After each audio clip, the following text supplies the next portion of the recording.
வணக்கம் மக்களே, இது உங்கள் டாக்டர் சிவராமகிருஷ்ணன். இது திருப்தி டயக்னாஸ்டிக் சென்டர் டிடிசி.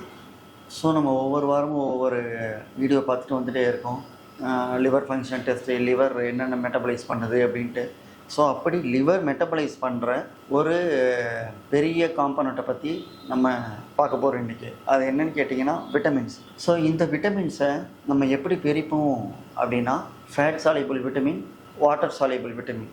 ஸோ ஏன் இது ஃபேட் சாலிபிள், வாட்டர் சாலிபிள்னு நீங்கள் கேட்டீங்க அப்படின்னா, ஒரு சில விட்டமின்ஸ் உடம்புல ஃபேட்டுன்னு ஒன்று இருந்தால் மட்டும்தான் அதை அப்சார்ப் பண்ணிக்கும். அதை அப்சார்ப் பண்ணிவிட்டு அது கூட சாலிபிள் ஆகி மெட்டபலைஸ் ஆகும். இன்னொரு சில விட்டமின் வாட்டர் இருக்குது. இப்போ வாட்டர் கண்டென்ட்டே எடுத்துகிட்டே இருக்கீங்கன்னா, இங்கே நிறையா வாட்டர் கண்டென்ட் எடுத்துக்கிறீங்கன்னா, இப்போ சர்டைன் விட்டமின்ஸ் மட்டும்தான் அது கூட அப்சார்ப் ஆகி மெட்டபலைஸ் ஆகி அது எக்ஸ்கிரேட் ஆகும். சில இது ஃபுல்லாக ஃபேட் கண்டென்ட் எடுத்துக்கிட்டே இருக்கணும். இப்போ நம்ம பேலன்ஸ்டு டயட்டுன்னு சொல்லுவோம் இல்லையா, ஃபேட்டு கொஞ்சம், ப்ரோட்டீன் கொஞ்சம், ஃபைபர் கொஞ்சம், அந்த மாதிரி. ஸோ ஃபேட்டும் நம்ம உடம்புல இருக்கணும், வாட்டர் இருக்கணும், ப்ரோட்டீன் எல்லாமே கொஞ்சம் கொஞ்சமாக பேலன்ஸ்டாக இருந்தால் தான் அது பேர் பேலன்ஸ்டு டயட்.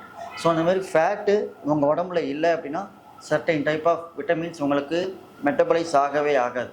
அந்தமாதிரி வாட்டர் இல்லை, கம்மியாக you are running out of water அப்படின்னா சர்டைன் டைப்ஸ் ஆஃப் விட்டமின்ஸ் உங்களுக்கு அப்சர்வ் ஆகவே ஆகாது. அப்சர்வ் ஆகலைன்னா உங்களுக்கு மெட்டபாலிசமும் நடக்காது. ஸோ அந்த மாதிரி ஃபேட் சாலிபிள் விட்டமின் என்ன அப்படின்னா vitamin A, vitamin D, vitamin E and vitamin K. இதில் நீங்கள் விட்டமின் கேவை பற்றி நிறைய பேர் படிச்சிருப்பீங்க. பேசிக்காக நம்மளுக்கு தெரியும். அடிப்படைச்சி ரத்தம் சீக்கிரமாக நிற்கலை, கிளாட்டிங் ஃபேக்டர் இல்லை அப்படின்னா விட்டமின் கே அதிகமாக இல்லை, சீக்கிரமாக கிளாட் ஆக மாட்டேங்குதுன்னா விட்டமின் கே இல்லை அப்படிங்கிறது நார்மலாகவே ஜென்ரலாகவே சொல்லுவாங்க.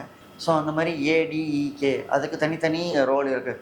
இப்போ டிஇகே அப்படின்னா இப்போ இம்யூன் ரெஸ்பான்ஸுக்கு ரொம்ப ஹெல்ப்ஃபுல்லாக இருக்கும்.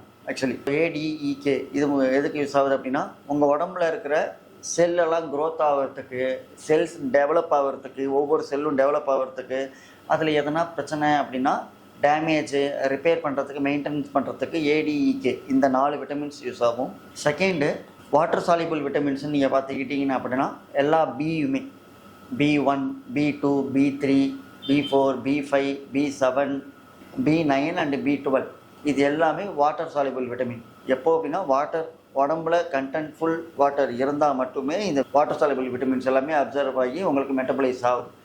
ஸோ ஏன் இந்த விட்டமின்ஸ் டெஸ்ட்டு நீங்கள் பண்ணணும் அப்படின்னா, இப்போது ஜென்ரலாக நம்ம சின்ன வயசுலேருந்து 6th 7th படிச்சிருப்போம். Vitamin A causes this, vitamin C causes this, vitamin D causes this அப்படின்ட்டு.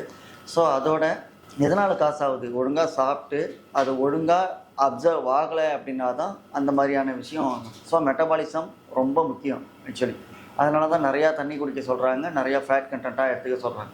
ஸோ இந்த மாதிரியான மோர் இன்ஃபர்மேஷன் உங்களுக்கு தேவை அப்படின்னா கீழே இருக்கிற நம்பரை you can contact me any time. Thank you so much.